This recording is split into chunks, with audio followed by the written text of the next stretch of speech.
Breaking news చూస్తున్న శాసన మండలి ప్రశ్నోత్తరాల్లో సింగరేణి మెడికల్ బోర్డుపై చర్చ జరిగింది. 2014-23 మధ్య 13,119 మంది కార్మికుల మెడికల్ ఇన్వాలిడేషన్ జరిగిందన్నారు డిప్యూటీ సీఎం బట్టి విక్రమార్క. మెడికల్ ఇన్వాలిడేషన్లు అనూహ్యంగా పెరగడంపై యాజమాన్యానికి కార్మిక సంఘాలు ఫిర్యాదు చేశాయని, ఈ అంశంపై ఏసీబీ విజిలెన్స్ విచారణ జరుగుతోందన్నారు బట్టి.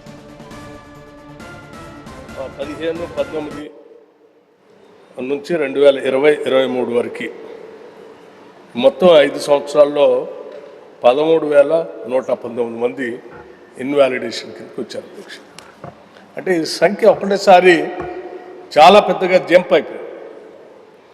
14 సంవత్సరాల్లో కేవలం 3,859 మంది మాత్రమే మెడికల్ ఇన్వాలిడేషన్ కింద వస్తే, కేవలం 5 సంవత్సరాల్లో 13,119 మందికి మెడికల్ ఇన్వాలిడేషన్ కింద డిపెండెంట్స్కి ఉద్యోగాలు ఇచ్చేటువంటి వ్యవస్థని తీసుకొని రావటం వల్ల కార్మిక సంఘాలు, కార్మికులు కూడా ఆందోళన చెంది దీనిపైన కొన్ని కంప్లైంట్స్ కూడా మేనేజ్మెంట్కి ఇచ్చేటువంటి కార్యక్రమాన్ని చేపట్టడం వల్ల మేనేజ్మెంటు దీనిపైన ఎంక్వైరీ కూడా, విజిలెన్స్ ఎంక్వైరీ ద్వారా ఏసీబీ ఎంక్వైరీ కూడా నడుస్తూ ఉంది.